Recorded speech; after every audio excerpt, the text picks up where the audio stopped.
क्योंकि जंग में आपको मालूम है कि जो इशाल फातिमा का जो केस था वो भी बहुत तकलीफ देने वाला केस था। वो जो वीडियो सामने आ गई थी, क्योंकि देखिए जब ऐसी वीडियोस आ जाती हैं, सोशल मीडिया का दौर है, ये वीडियोस हम देखते हैं जगह जगह सर्कुलेट भी होती हैं, वो एक तरीके से बहुत ज़्यादा खौफ और रास भी फैलाती हैं और वो बहुत सारे लोग से इमोशनली जुड़ भी जाते हैं। तो इशाल के केस में भी हम ऐसे ही इमोशनली जुड़ भी गए थे। हमारे नुमाइंदे अरशद खान हमारे साथ जंग से मौजूद हैं। अरशद, ये बताएगा कि अभी तक इशाल के केस में क्या डेवलपमेंट हुई है? जी बिल्कुल मदिया, ये जो तालिबा कत्ल केस का था, जो मरकजी मुलजिम था ना, इसके में 4 मुलजिमान थे जो पुलिस ने जो है उनको गिरफ्तार भी कर लिया है और उनका मजीद 4 रोज का रिमांड जो है वो भी अदालत से हासिल किया हुआ है। ये जो वाकया था ये 4 जून को पेश आया था, जब ये तालिबा घर से रोल नंबर स्लिप लेने गई थी, तो जो मरकजी मुलजिम था ना, वो इसे एक घर में ले गए जहां पर 3 दिन तक इसको वहां पर रखा। और ये जब घर नहीं पहुंची तो इसकी जो अहले खाना थे उन्होंने बल्कि थाना के मुबैना अगवा का मुकदमा भी दर्ज करवाया था। और ये बच्ची जो है 3 रोज तक जो है वहां पर रही है। 8 जून को ये उनके वालिदैन से उनको एक इतला मिली कि उनकी बेटी एक मकामी अस्पताल में मौजूद है और उसकी हालत जो है वो इंतहाई खराब है। जबकि वहां पे जो मुल्जिमान की तालिबा को अस्पताल छोड़कर फरार होने की सीसीटीवी फुटेज थी वो भी सामने आ गई। जब वो अहले खाना इनके वहां पर पहुंचे तो जो बच्ची जो थी वो दौरान इलाज ही जो है वो दम तोड़ चुकी थी। जो पोस्टमार्टम की जो इब्तदाई रिपोर्ट थी उसमें डॉक्टर ने यही बताया था कि जो बच्चे की मौत है वो किसी जहरीली अशिया का इस्तेमाल का खदशा भी उन्होंने जाहिर किया था। जबकि उन्होंने इसकी ज्यादती की जो रिपोर्ट थी वो उसमें उन्होंने कहा था कि अभी ज्यादती के कोई ऐसे शवाहिद जो है वो नहीं मिले। जबकि जो तालिबा की जो मुतासरा फैमिली थी उन्होंने डॉक्टर्स की रिपोर्ट और जो पुलिस की तफ्तीश थी वो उससे बिल्कुल मुतमईन नहीं थे और उन्होंने फिर बाकायदा डीपीओ ऑफिस के सामने जो है वो पुलिस के खिलाफ एहतजाज भी रिकॉर्ड करवाया। इस पे जब डीपीओ थे उन्होंने साजिद हुसैन ने उन्हें अपने ऑफिस में बुलाया और उनको मुतासरा फैमिली को जो है उन्होंने ये बताया कि उनके जो है जो भी उनके मुतालबात है वो हम एफआईआर में दर्ज करेंगे। तो फिर उनके मुतालबात पे एफआईआर में तालिबा के साथ ज्यादती और कत्ल की दफात को जो है वो भी शामिल किया गया और 10 अफसरान पर मुश्तमिल जो है वो इन्वेस्टिगेशन टीम भी जो है वो बनाई गई। आपको ये भी बताऊं कि जो तालिबा थी ये एक जो शुगर की मरीजा थी और बाकायदा इंसुलिन इस्तेमाल करती थी। जो इसकी जो डेथ हुई है जो रिपोर्ट में जो बता रहे थे इब्तदाई रिपोर्ट में वो ज्यादा ब्लीडिंग की वजह से जो है वो बताई जा रही थी कि इसकी जो मौत जो है वो इस तरह वाकई हुई है। पुलिस जो है वो मजीद इसकी तफ्तीश कर रही है और वो पुलिस का यही कहना है कि जो फॉरेंसिक रिपोर्ट आएगी, पंजाब फॉरेंसिक रिपोर्ट जो गई हुई, जब तक कि वो नहीं आएगी उस वक्त तक के कुछ नहीं कहा जा सकता कि बच्ची की जो मौत है वो जहरीली अशिया से हुई है या कुछ और मामला मौत की वजह बनी है। और जो भी मामला होंगे वो जो असल हकायक होंगे वो जरूर हम सामने लाएंगे और तालिबा के जो अहले खाना को मुकम्मल इंसाफ जो है वो फराहम किया जाएगा। ये जो फोरेंसिक रिपोर्ट है ये कब तक एक्सपेक्ट की जा रही है, कब तक आएगी है? इसमें 2 से 3 महीने लग जाते हैं, लेकिन अभी तक तो रिपोर्ट जो है उसका इंतजार कर रही है, पुलिस भी इंतजार कर रही है कि किसी तरीके से वो रिपोर्ट आएगी तो उसी वक्त ही जो फैसला किया जा सकेगा। मजीद जो है मुल्जिमान से जो है तफ्तीश वो की जा रही है और उनको रिमांड जो है मजीद उनसे लिया जा रहा है। जो 4 रोज का रिमांड था वो भी अभी और लिया गया है इनसे। सही, बहुत शुक्रिया जी। हमारे नुमाइंदे अरशद हमारे साथ मौजूद थे जंग से। देखिए कुछ जगहों पे ना मसला ये भी होता है कि अगर मैं ज़रा क्योंकि हम ये बात करना चाह रहे हैं ना कि हम अपने बच्चों को कैसे बचा सकते हैं। देखिए छोटे बच्चे तो बहुत मासूम है, उनको मैं खुद कहीं ना कहीं या तो खुद या तो किसी ऐसे शख्स की ड्यूटी लगानी पड़ेगी जो बच्चे का ख्याल करें। लेकिन जब ये बच्चे ना एक पर्टिकुलर एज में दाखिल होते हैं, जब वो अपनी टीन एज में एंटर होते हैं तो वो बड़ा बच्चे ना एक फेज़ आता है हर बच्चे की लाइफ में जब वो बहुत बागी हो जाते हैं माँ बाप से। उनको लग रहा होता है कि वो जो बात करे माँ बाप वो अंडरस्टैंड नहीं कर रहे और माँ बाप को भी लग रहा होता है कि मेरा बच्चा मेरे हाथ से निकला, तो वो बच्चे पे और प्रेशर डालना शुरू कर देते हैं। दिस इज़ द टाइम जब बच्चा किसी गैर शख्स से या अपने स्कूल में या इंटरनेट पे किसी गैर इंसान से बात करने में ज़्यादा कंफर्टेबल फील करता है और यही वो वल्नरेबल टाइम है जहाँ पर खदशा जाहिर किया जाता है कि कहीं वो बच्चा किसी गलत के हत्थे ना चढ़ जाए। जो हनी ट्रैप की जो आपने बहुत सारे केसेस सुने ना वो भी ऐसी एज में हमने देखा है कि वो ज़्यादा बच्चों को किया जाता है। तो मैं इस हवाले से बात भी करूँगी कि देखिए अब ये तो बच्चे समझदार बच्चे हैं लेकिन ये कंफर्टेबल ही नहीं है। तो ऐसी जगह पे माँ बाप किस तरीके से अपने बच्चों के साथ जो अच्छा ताल्लुकात है उसको निभाएं या फिर किस तरीके से, क्योंकि निभाने की बात में क्योंकि बड़ी टेक्निकल सी सिचुएशन होगी क्योंकि माँ बाप बहुत परेशान होते हैं। वो कहते हैं टीनेज में जाके बच्चे एकदम से बदतमीज हो जाते हैं और वो हमारे साथ एक गैप कर लेते हैं। उस गैप को ख़त्म कैसे करना है इस हवाले से बात करेंगे। साइकेट्रिस्ट मौजूद हैं हमारे साथ, स्पिरिचुअल कोच भी मौजूद है, इनसे जानूंगी लेकिन ब्रेक के बाद।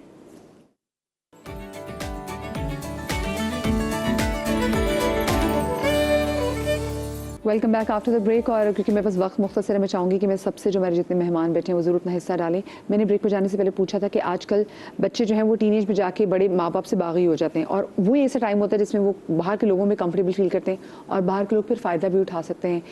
ऐसे टाइम में क्या किया जाए?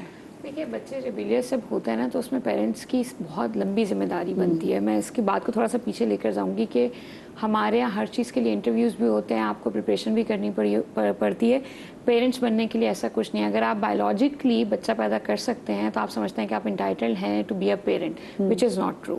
आप मुझे ऐसा लगता है कि पेरेंट्स की काउंसलिंग होनी चाहिए कंसेप्शन के टाइम में, प्रेगनेंसी के टाइम में, दोनों पेरेंट्स को बिठाकर ये बात समझानी और बतानी चाहिए कि उन्होंने बच्चे की तरबियत कैसे करनी है। एक जान की रिस्पॉन्सिबिलिटी अब लेनी है। एग्जैक्टली। जब आपकी रेपुटेशन बिल्ड होती है अपने बच्चे के साथ, आपका रिलेशनशिप होता है, तो वो 18 साल की उम्र हो या 28 साल की उम्र हो, आपका बच्चा इस तरह से ड्रिफ्ट नहीं करता कि आपको 130 का ही नहीं पता कि आपका बच्चा इस वक्त कहाँ था, क्या कर रहा था, उसके किस तरह के दोस्त थे। दूसरी चीज़ मैं मौजू के हवाले से कहूँगी कि देखिए, प्रोफाइल कोई भी नहीं है। हमने ये देखा कि ना ही किसी रिश्तेदार तक आप महदूद कर सकते हैं, ना ही आप किसी मजहबी लीडर तक महदूद कर सकते हैं, ना ही आप टीचर तक महदूद कर सकते हैं। ड्राइवर हो गया, हाउस हेल्प हो गया, ताया, चाचा, मामा, anyone could be the abuser. तो अब इस सूरत हाल में आप क्या कर सकते हैं? और ये एक्सपेक्ट करना कि जी पेरेंट्स 24 घंटे सब छोड़कर अपने बच्चे को हॉक की तरह देखने लग जाएं, दिस इज़ वेरी अनरियलिस्टिक। तो मुझे ये लगता है कि ये सोसाइटी की रिस्पॉन्सिबिलिटी है, मेरी और आपकी रिस्पॉन्सिबिलिटी है कि अगर मैं सड़क पे, घर में, मोहल्ले में कोई बच्चा डिस्कम्फर्ट में देखूं तो मैं उसमें इंटरवीन जरूर करूं और मैं बच्चे को भी एजुकेट करूं, उसके घर जाकर। कहीं भी आप जाएं, आप देखें, आपको लगे कि जी ड्राइवर ने बच्चे को गोद में क्यों बिठावे या ड्राइवर बच्चे को बहुत इनअप्रोप्रिएट तरीके से प्यार करे, जाके घर वालों की बेल बजाएं। हमारा तो ये रवैया हो गया ना मदिया कि आपका बच्चा है, आप देखेंगी, ये मेरी बेटी है, मैं देखूंगी, विच इज़ वेरी रॉन्ग। आप एक छत में रहते हैं, आप एक मोहल्ले में रहते हैं, आपकी रिस्पॉन्सिबिलिटी है, आपने बच्चों को परवान चढ़ाना है। Takes a village to raise a child. तो वो विलेज इसी तरह से बिल्ड होता है। तीसरी चीज़ ये है कि अब्यूज़र की फैमिली को और अब्यूज़र को काउंसलिंग प्रोवाइड करना, दिस इज़ वेरी इंपॉर्टेंट। हमारे यहाँ ये होता है कि अगर कोई बच्चा 3 साल, 4 साल, 5 साल, 6 साल में अब्यूज़ हुआ है, एक लंबे अरसे तक आप उसको कोई काउंसलिंग, कोई मेंटल हेल्थ सपोर्ट नहीं देते। उसके नतीजे में या तो वो there are very high chance. आपने अब्यूज़र बोला, यानी कि बच्चा अब्यूज्ड हुआ है, उसको जो विक्टिम है उसको और उसकी फैमिली को, ठीक है। और ठीक है, क्योंकि जब तक आप उसकी फैमिली को भी काउंसलिंग देंगे वो बच्चा हील नहीं कर सकेगा। तो बजाय कि, क्योंकि हमें मसला ये होता है ना कि फातिमा, कि वो बच्चे जो कि ऐसी ट्रॉमा से गुजरे हुए होते हैं, हमें ये टेंशन होती है कि बड़े होके भी बच्चे क्या नॉर्मल बच्चे भी होंगे, जो मैंने शो के आगाज़ में इनसे पूछा था, तो वो तो नहीं बन पाते ना। बेशक ट्रॉमा है, लेकिन ईमान भी है, फेथ भी है, और हमारे पास अच्छे लोग भी हैं। सोसाइटियाँ इसीलिए चल रही हैं क्योंकि अच्छे लोग हमारे जो यहाँ बैठे हुए हैं वो अच्छा काम भी कर रहे हैं। उम्मीद के साथ उन बच्चों को अगर सही वक्त पर सही इंटरवेंशन मिलेगी तो इंशाल्लाह बिल्कुल होप होती है उन लोगों के लिए।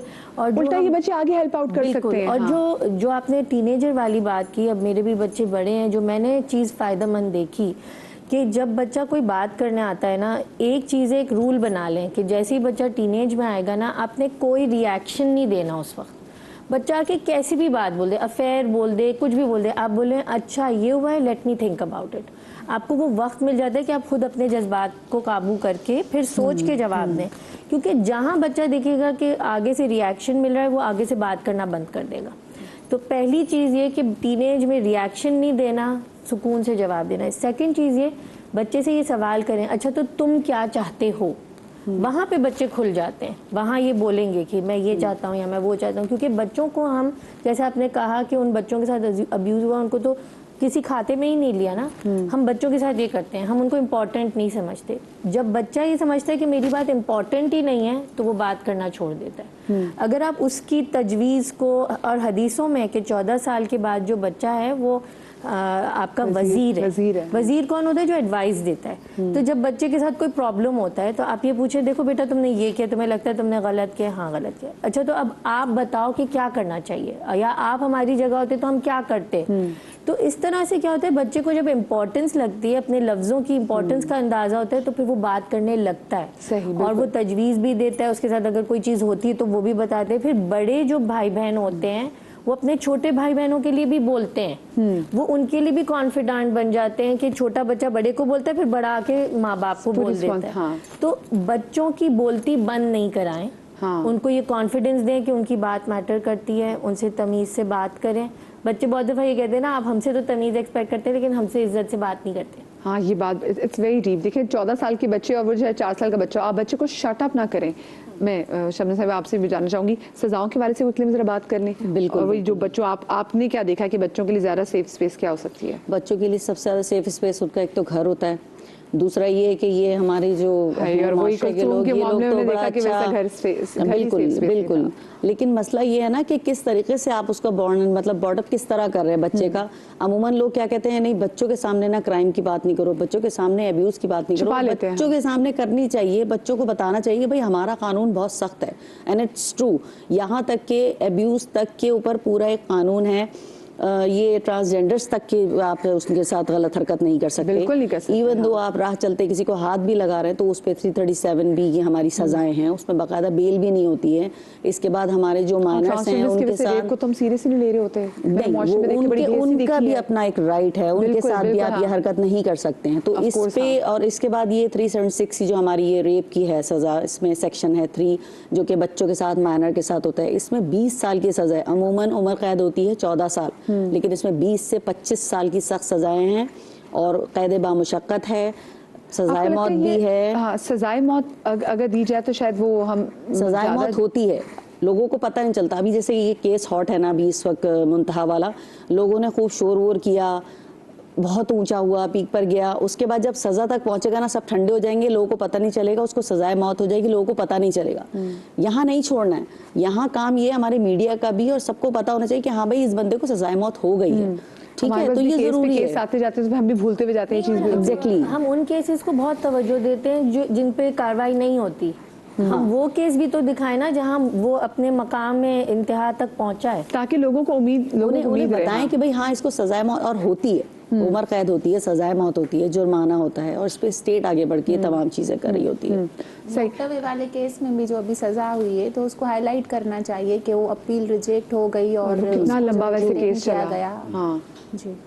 अच्छा, ये जैसे उन्होंने बात की कि एक तो बच्चों को आपने चुप नहीं कराना, आप बच्चों को सुने ज़रूर, क्योंकि एक एज ऐसी होती है जिसमें बहुत सारी दीगर जगहों पे बच्चों को भी नहीं पता चलता, उनकी एक वॉल ही खत्म हो जाती है कि वो हरास हो रहे हैं, ये वो अब्यूज़ हो रहे हैं. सो आपके मशवरा देना चाहिए. देखिए, किसी भी हादसे को ना पहले से रोकना ये अक्लमंदी होती है. हादसे होने के बाद जो भी चीज़ें होती हैं उसकी भी अपना पूरा एक सिस्टम होता है, लेकिन हादसे होने क्यों दिया जाए. तो हम इसमें बात समझते हैं कि सबसे पहली चीज़ ये है कि जिस तरह से हम बच्चे को वो तरबियत भी देते हैं कि उसने खाने की भूख का इजहार कैसे करना है, वॉशरूम कैसे जाना हम सिखाते हैं ना, तो बच्चे को ये भी सिखाना है कि उसको अपनी हिफाजत कैसे करनी है. ये दुनिया भर में सेफ्टी एजुकेशन कहलाती है. इसमें स्ट्रेंजर कौन होता है, स्ट्रेंजर जरूरी नहीं है कि वो जो घर से बाहर हो, हर वो शख्स स्ट्रेंजर है कि जो आपकी अपनी पर्सनल स्पेस को, जो मैंने आपसे कहा कि दाएं तरफ एक हाथ है, आगे एक हाथ है, 2 फुट का फासला है, जी हाँ, लेफ्ट पे है और पीछे, इसमें किसी को नहीं आने देना है. बच्चों को ये बात सिखानी होगी बिल्कुल लिटरेसी की तरह, इंग्लिश उर्दू ABCD की तरह आपको सिखाना पड़ेगा. फिर आपको बच्चों को बताना पड़ेगा अगर आपको किस तरह तंग करे तो आपको क्या करना है. इसके लिए हमारे तालीक फाउंडेशन ने किया ये है कि इस किस्म के मैनुअल्स बना के स्कूलों में इंटरनेट पे डाल दिए हैं, इस पे कहानियाँ भी हैं. मसलन एक छोटी सी कहानी है जिसमें बच्चों को बता रहे हैं कि एक भेड़ के बच्चे को एक भेड़िया किस तरह से ल्योर कर रहा है. अल्लामा इकबाल ने भी अपनी पूरी एक नज़्म लिखी है ना, जो मकड़ी और मक्खी वाली. तो ये एक स्टाइल है कि बच्चों को अगर आप कोई बात डायरेक्टली नहीं कह सकते तो आप उनको कहानी के ज़रिए से, आपने किसी स्केट के ज़रिए से, स्कूल के अंदर, घर के अंदर ही बात बतानी है. तो हमने इसमें कोशिश अपनी सी जो हम कर सकते थे, फाउंडेशन ने, तालीक फाउंडेशन ने ये किया. और जो लोग चाहें, स्कूल चाहें, पेरेंट्स चाहें, वो हमसे इसको ले सकते हैं, फेसबुक पे जाके ले सकते हैं. उसमें कहानियाँ हैं बहुत सारी. और इसकी टैगलाइन क्या है जो आप देते हैं? जी, इसके अंदर जो है ना एक्टिविटीज़ हैं. मॉर्निंग असेंबली में आपने क्या करवाना है, आपने जो है ना ब्रेक टाइम में क्या करवाना है बच्चों को, और बाकायदा मशक करवानी है कि अगर आपको कोई पकड़ता है तो आपने सबसे पहली बात तो ये खामोश है, चीखना है. हमें बच्चे कहते हैं, ख़वातीन भी आती हैं, कहती हैं कि फ्रीज़ हो गए थे. जैसे किसी ने टच किया फ्रीज़ हो गए. क्यों फ्रीज़ हो गए थे? तो ये मशक करवाना, जिस तरह से हम फायर सेफ्टी सिखाते हैं, ये मशक करवानी पड़ेगी. और बच्चों से कहना पड़ता है, हम स्कूलों में कहते हैं कि आपने चीखो, पड़ेगा ना, दौड़ो और बताओ. 3 बातें हैं. सबसे पहले चीखना है, फिर दौड़ना है, वहाँ से फ्रीज नहीं होना, और उसके बाद जाके किसी ना किसी को बताना है. अच्छा, ये चीज़ ना सिर्फ कहने से नहीं होगी, हम बच्चों को ये कहेंगे और ज़ोर से चीख के बताओ, नहीं ये आवाज़ हल्की है, और ज़ोर से हेल्प के लिए. ये हमें उनको मशक करवानी पड़ेगी, ड्रिल्स करवानी पड़ेगी. दूसरी बात ये है कि देखिए बच्चों को ना सिर्फ ये नहीं है कि उनको ये बताना, बल्कि उनको ये भी समझाना है कि कितने तरीक़ों से आपको अब्यूज़ करने के लिए ल्योर किया जा सकता है, डराया जा सकता है, कौन कौन हो सकता है। बच्चों से पूछें तो कि जब तुम वैन में आ रहे थे कहाँ बैठ रहे हो, तुम्हें कोई टच तो नहीं करता है, ड्राइवर कैसा है। हम अपने मोबाइल फ़ोन के बारे में जितने परेशान हैं, अपने बच्चों के बारे में इतने तो परेशान हो जाएं। हम मोबाइल फ़ोन तो किसी को टच भी नहीं करने देते हैं, लेकिन हम अपने बच्चों के बारे में इस तरीके से परेशान नहीं हैं। लिहाजा एक पूरा इकोसिस्टम बनेगा जिसमें अगर हुकूमत की जिम्मेदारी भी है, कानून भी है, इसमें माँ बाप की तो माँ बाप भी हैं, सबसे बड़ी तो माँ बाप की ही जिम्मेदारी है, जिससे माँ बाप को करना पड़ेगा।